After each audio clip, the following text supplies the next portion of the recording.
ferroviaire au Canada.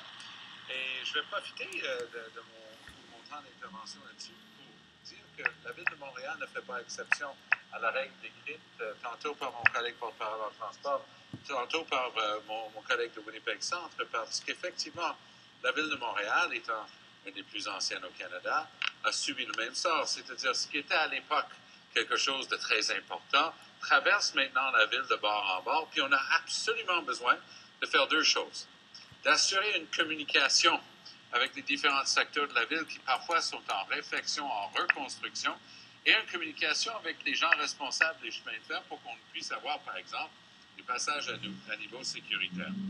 À ce titre, Monsieur le Président, je vais me permettre de souligner que Monsieur le maire de l'arrondissement du plateau Montréal, Luc Ferrandez, ainsi que Alex Norris, qui est le conseiller de la ville du district du Meyerland de cet arrondissement, ainsi que son collègue, M. Ryan, Richard de son prénom, qui est le conseiller d'arrondissement du district Meyerland, ne comprennent pas que la ville de Montréal n'ait même pas reçu une réponse au moment où je vous parle. Une lettre envoyée à leur demande, parce que la ville et les arrondissements doivent évidemment travailler ensemble.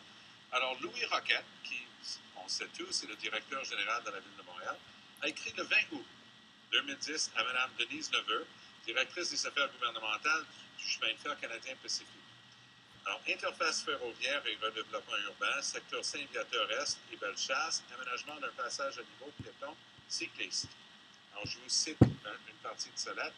Quelques démarches ont été entreprises de façon informelle par différents services de la Ville et des arrondissements afin de vous informer des principaux projets de développement aux limites du plateau Montréal et de Rosemont-la-Petite-Patrie, ainsi que des enjeux liés à la traversée des voies ferrées.